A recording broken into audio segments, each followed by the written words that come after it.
Hello दोस्तों, कैसे हैं आप सभी का स्वागत है आपके अपने चैनल RNVIS एकेडमी में।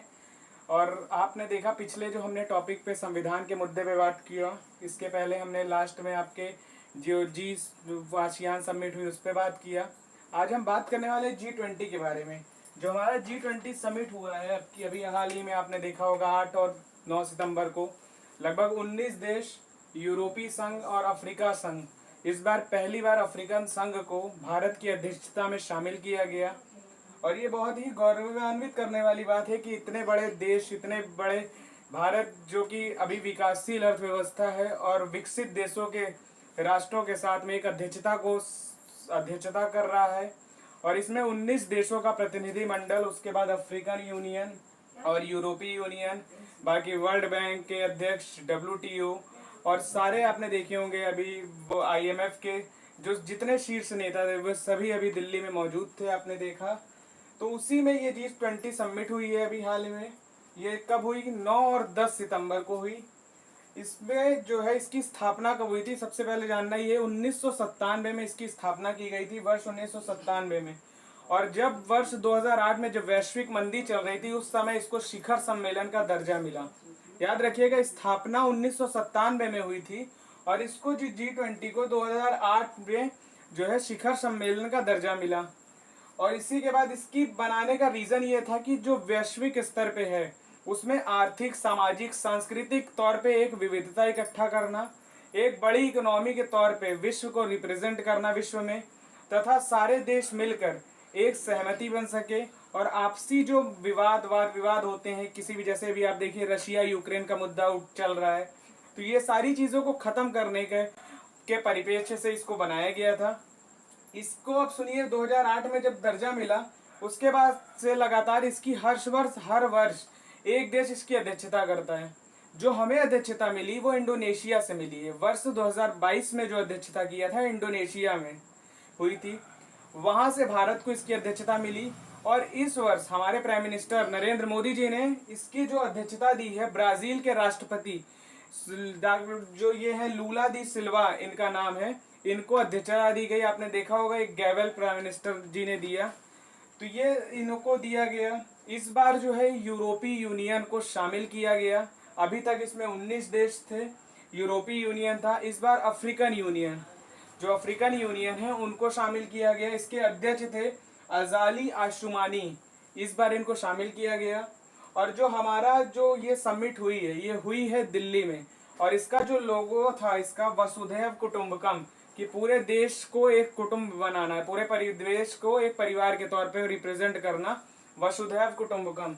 इसकी जो थीम है one earth one family one future, यानी एक पृथ्वी, एक परिवार और एक भविष्य, इसका थीम था। जो इसके शेरपा है G20 के, अमिताभ कांत जी। G20 के जो हमारे शेरपा बने हैं अमिताभ कांत, जो कि इसके पहले नीति आयोग के CEO भी थे, तो अमिताभ कांत जी थे।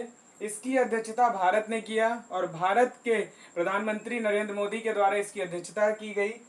इसमें कई चीजें पास हुई, जैसे न्यू दिल्ली डिक्लेरेशन, दिल्ली घोषणा पत्र को पारित किया गया। इसमें क्या क्या है, ये एग्जाम के पॉइंट ऑफ व्यू से बहुत इंपॉर्टेंट है। इसमें कहा गया कि हम वैश्विक स्तर पर शांति स्थापित करेंगे, समृद्धि बनाएंगे और आपस के मतभेदों को कम करेंगे। दूसरा कहा गया हम समावेशी विकास करेंगे, हम आर्थिक तौर पे समावेशी तौर पे विकास करेंगे जिससे हमारी आर्थिक स्थिति सुचारू रूप से अच्छी तरीके से पहुंचे। उसके बाद कहा गया हम सतत विकास करेंगे, जो हमारे SDG के गोल्स हैं, जो 17 गोल्स हैं, उसके सतत विकास 2030 तक जिसको अचीव करना था, उसके लिए भी कहा गया हम सतत विकास करेंगे। 21वीं सदी में बहुराष्ट्रीय बहुत संस्थाएं जो बनाई गई टेक्नोलॉजी के क्षेत्र में, ये सारी चीजों का विकास करेंगे। उसके बाद क्या है, डिजिटलाइजेशन, जैसे अभी हमारा UPI आपने देखिए इन्होंने इंडोनेशिया में लॉन्च किया।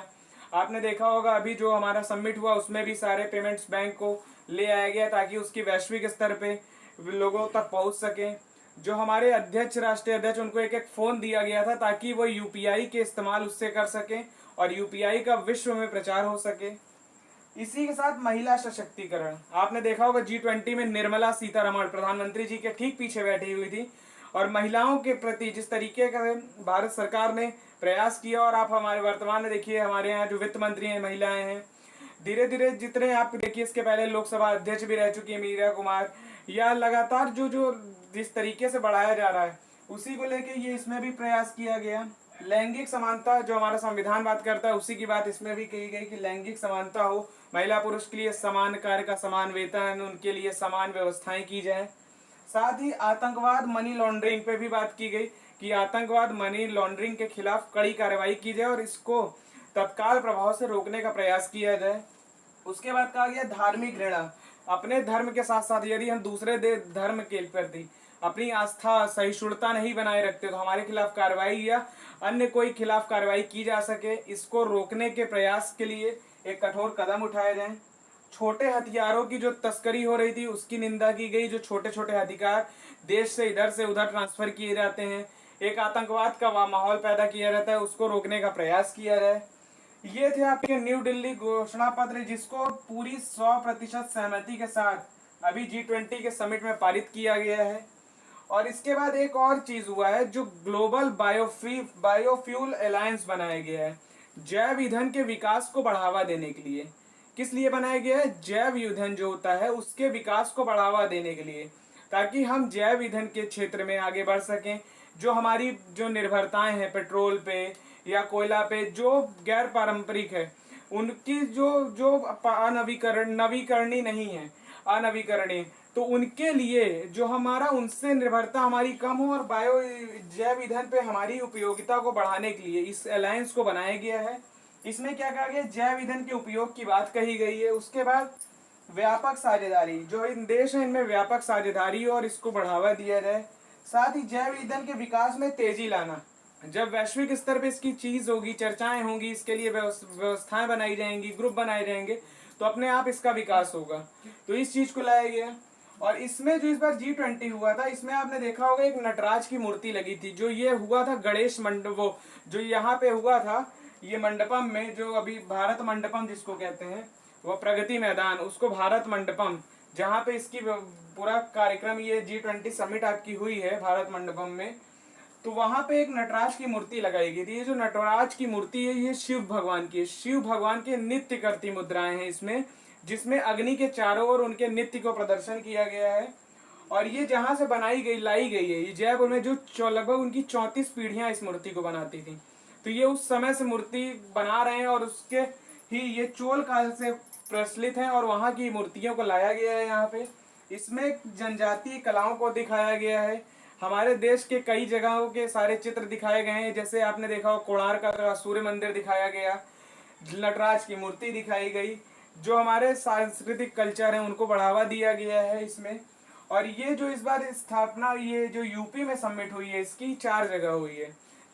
यूपी में भी पूछ सकता है, तो ये 4 जगह, आगरा, लखनऊ, बनारस और नोएडा, जो ये 4 जगह में 11 समिट हुई है। कहाँ कहाँ हुई है? आगरा, लखनऊ, बनारस, नोएडा, ये 4 जगह इस बार समिट हुई है। और ये बहुत जरूरी है, इसको याद रखिएगा, बहुत पूछा भी जाता है।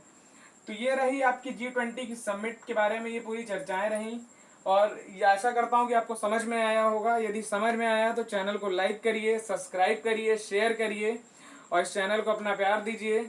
चलिए फिर अगले वीडियो में मिलेंगे। आपका जो संविधान का टॉपिक चल रहा है उसके बारे में हम बात करेंगे, जो आपका संसद शुरू होने वाली है अनुच्छेद 79 से, उस पर बात करेंगे।